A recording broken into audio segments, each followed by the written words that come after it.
Michigan's rock station. Q106. Q106, what's your name? Where you from?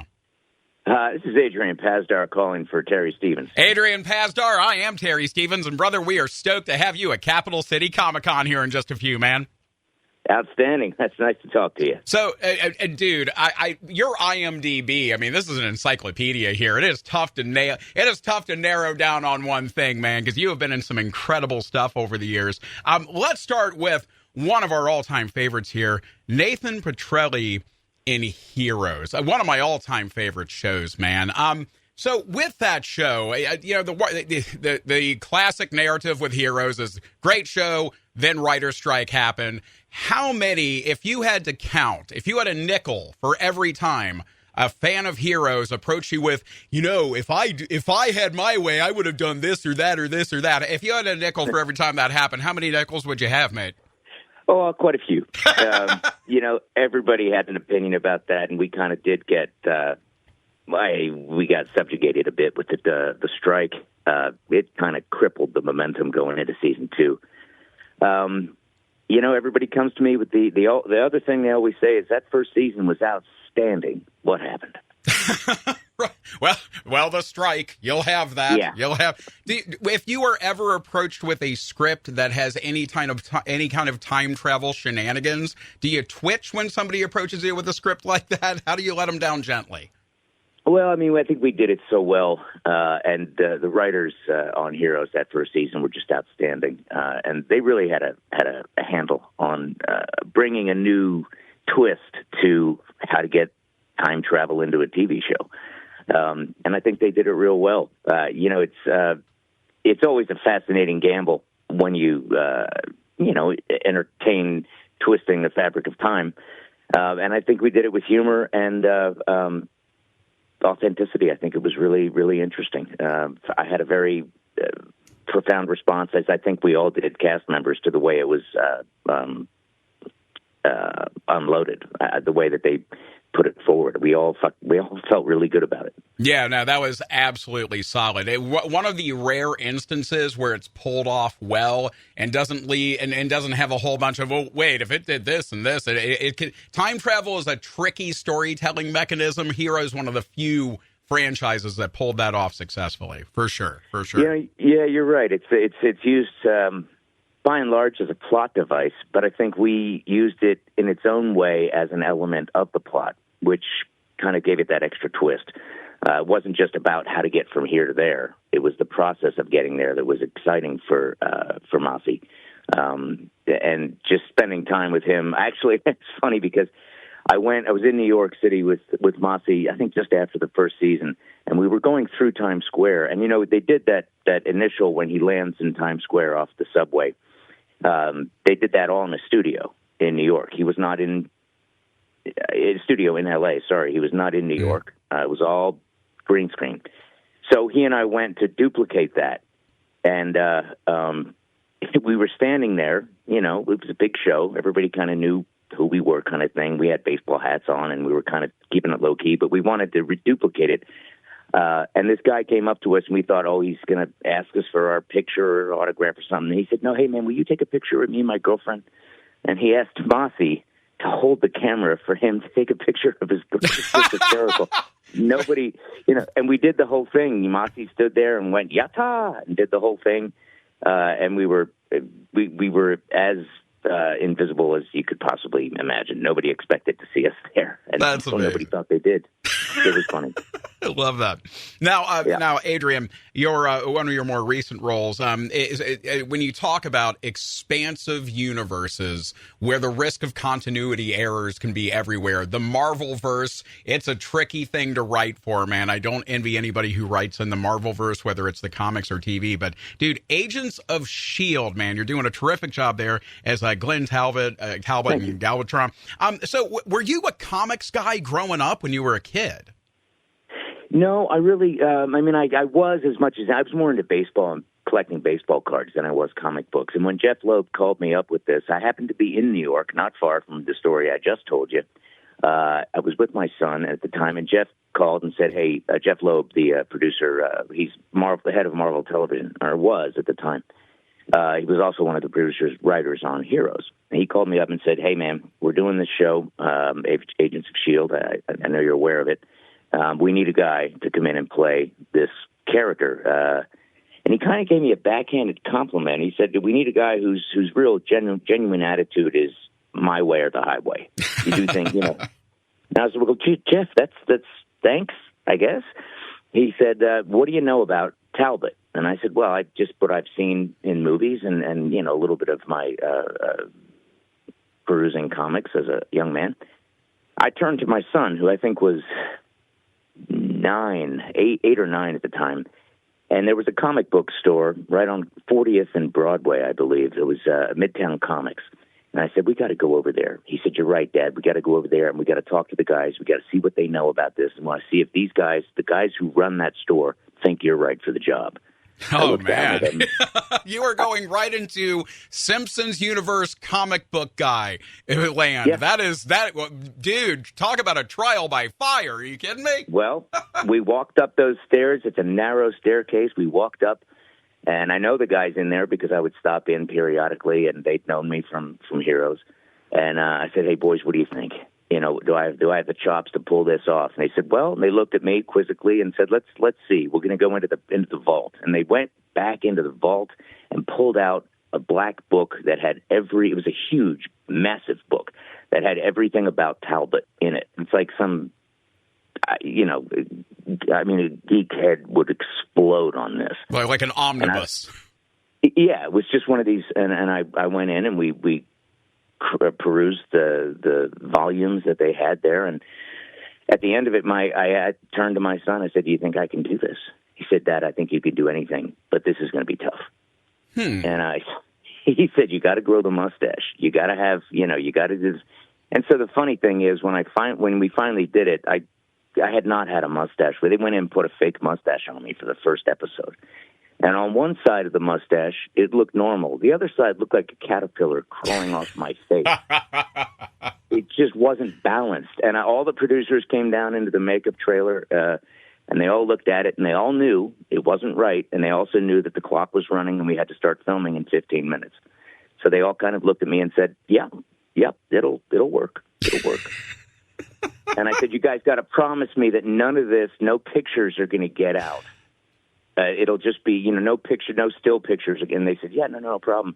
Of course, the first picture that got out of Talbot was me with this caterpillar crawling off my face. You know? They did you dirty, Adrian. They did you dirty, man. They did, and I knew they were gonna, and they knew I knew they were gonna. So it wasn't like it was almost a triple cross. Like I knew they were, you know, they knew, we all knew what was going to happen. So I went back, and obviously I had a couple of weeks between the next episode, and I was able to grow the stash in. But, you know, working with Clark Gregg and the rest of the cast was just one of the highlights of my life. Those guys are the best. And Clark, I think the in the running for the nicest guy in Hollywood would be between Nathan Fillion and Clark Gregg. It's hard to say who's nicer. They're both just stellar individuals, and Clark made my transition into that character just priceless. So it was a great experience all the way around. Now, there's a fella that you've worked with in the past who he's been known to be intense to work with. What was it like working with Al Pacino on Carlito's Way? Al was, a couple of things there. That was a reunion for he and De Palma of sorts. And, I think Brian had written Scarface, if I'm not mistaken. So they had their own battles they were fighting, and I was a little bit of a comedic kind of valve for Al. We just told jokes the whole time. We had a great time. There was one particular moment I remember. We were filming, Sean Penn and I and Al were on a boat filming. We were out in Red Hook somewhere, and we took the boat out for a while. And then the long return home was no wake, and we were going very slow, and it was Al and I sitting up front. And I had a fairly breathless conversation with Mr. Pacino about just about everything, from Marlon Brando to the fjords in Norway. Oh, wow. It was just one of those great, great conversations. And I saw him a few weeks later at a restaurant in New York called La Madeleine. I think 43rd or something like that, 9th Avenue. I was doing a play on the waterfront, doing it off Broadway, and I was sitting having lunch with the director between rehearsal breaks.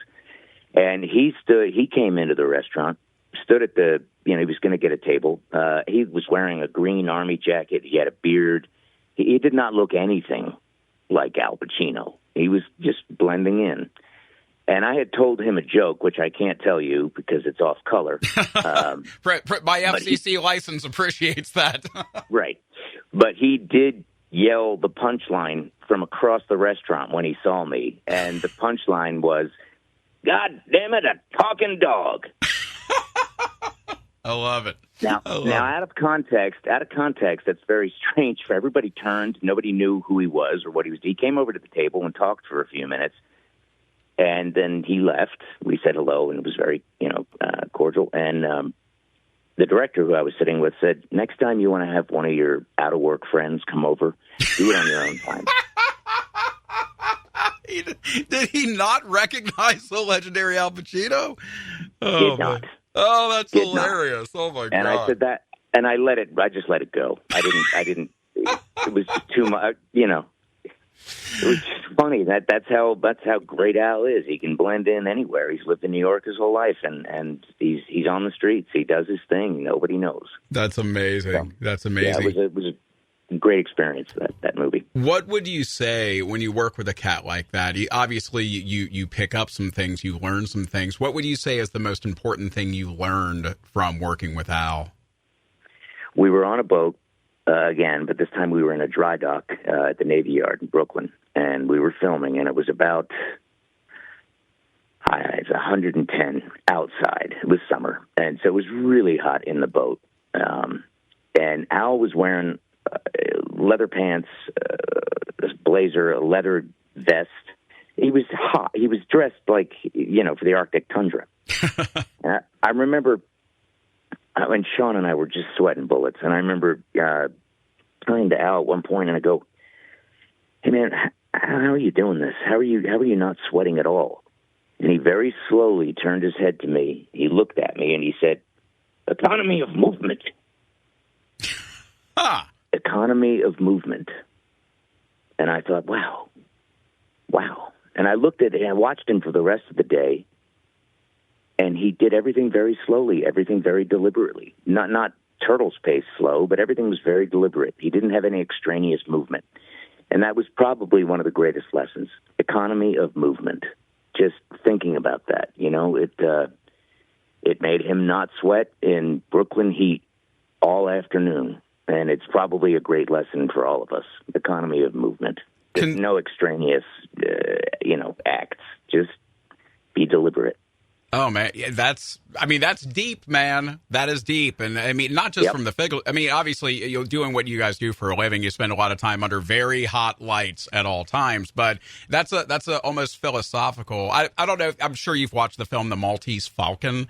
Of course. When I'm teaching like new radio people how to do the radio thing, I steer them towards that film because I'm like, I need you to watch this and pay attention to the word economy that they use in the script and the dialogue of that film. There is not a single wasted word of dialogue in The Maltese Falcon.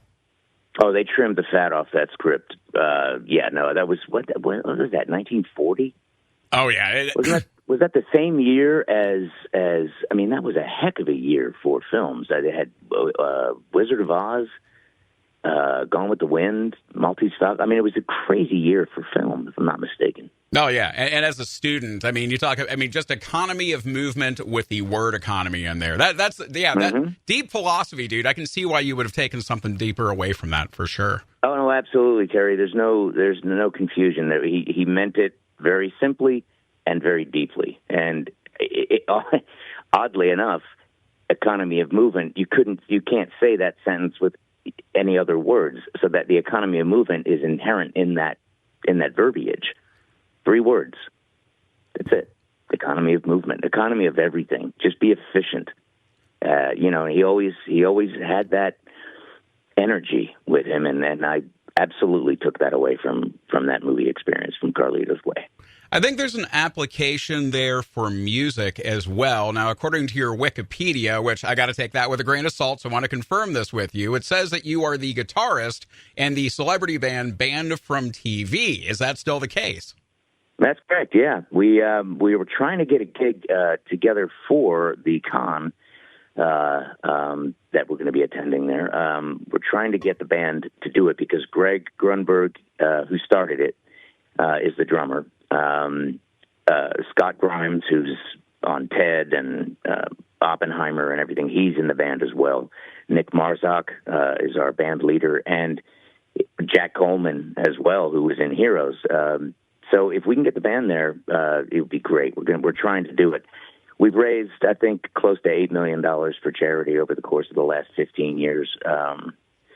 My charity I choose to contribute to is Rush Pediatric in Chicago for pediatric epilepsy.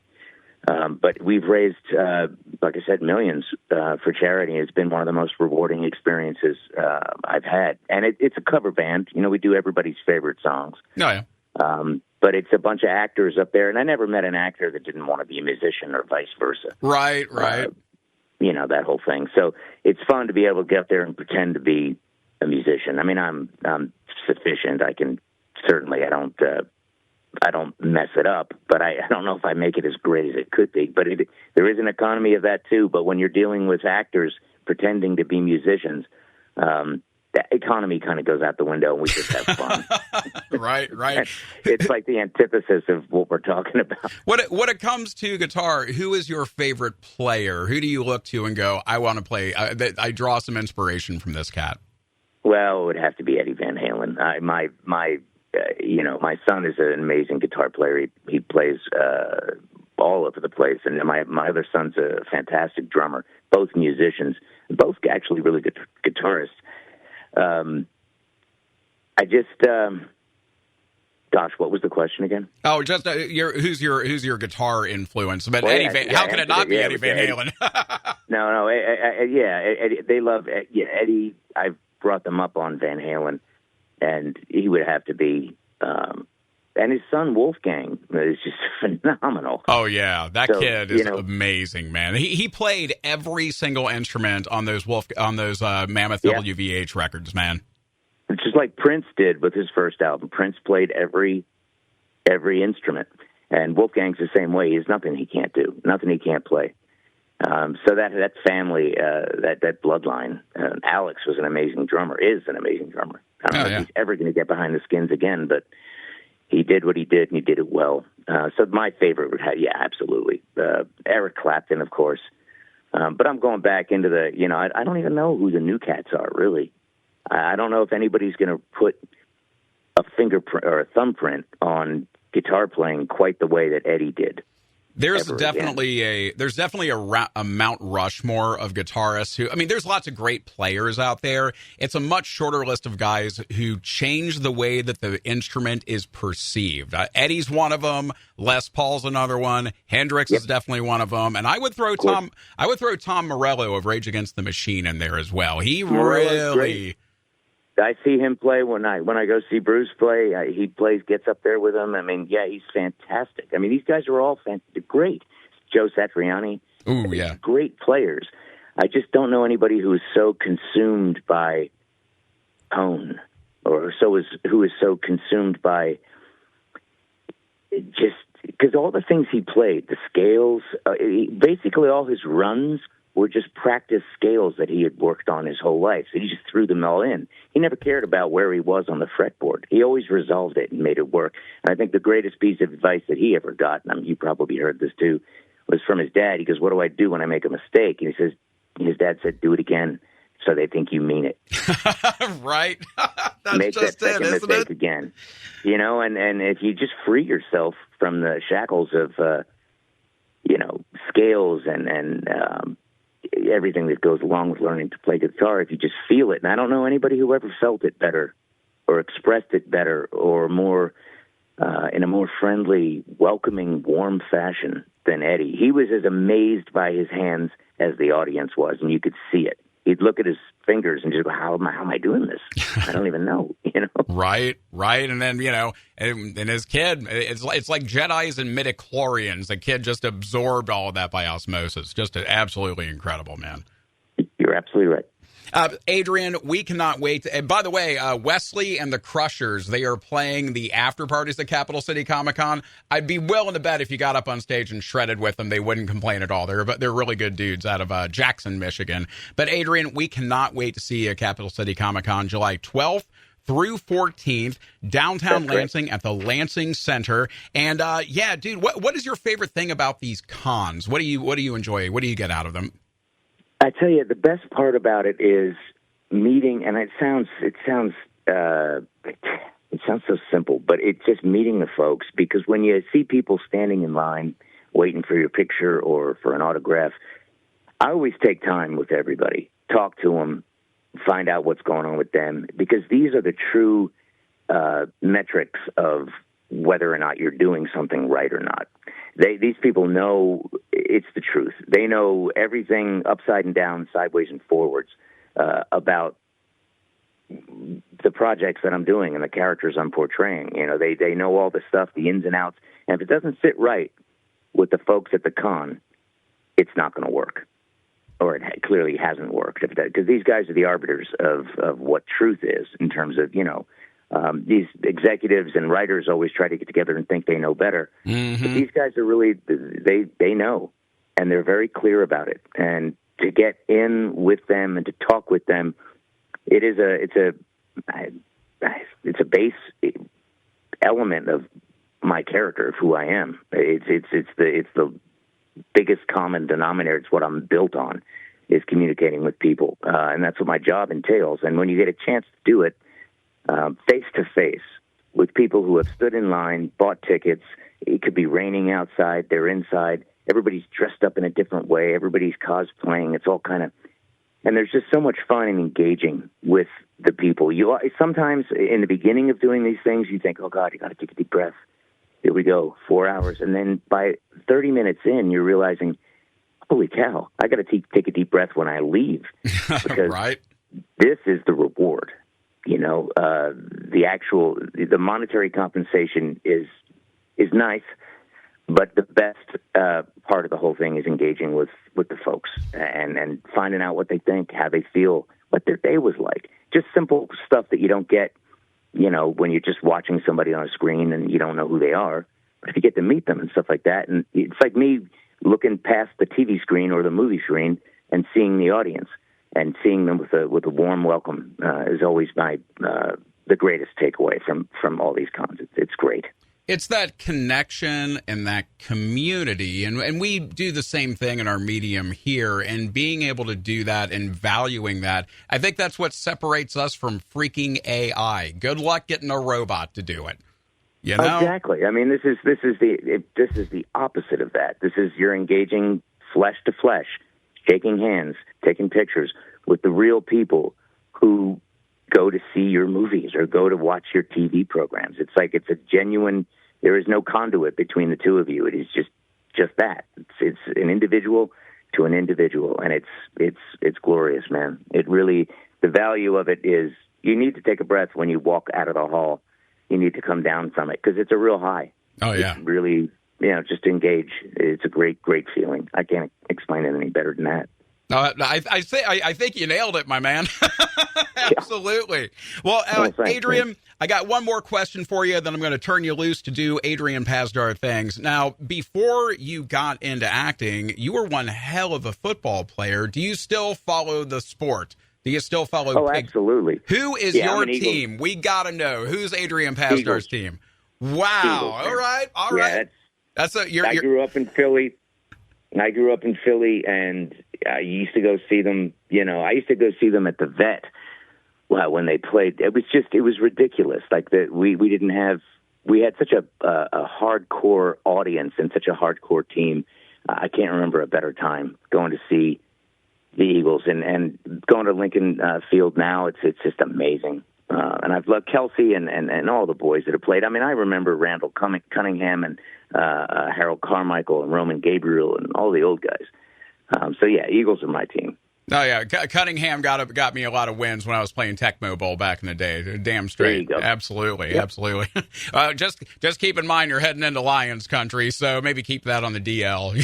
Understood. I won't be wearing a 62 Kelsey jersey at the con. I don't want to get killed. There you go. Good man. Well, Adrian Pasdar, we cannot wait to see you at Capital City Comic-Con July 12th through 14th at the Lansing Center. Good luck with all the upcoming projects that I'm sure you have. Again, we love seeing you on the screen, whether it's on TV, cinema, or whether it's on, if you decide to do a YouTube project, we're sure that's going to be rad too. We appreciate your time today, brother.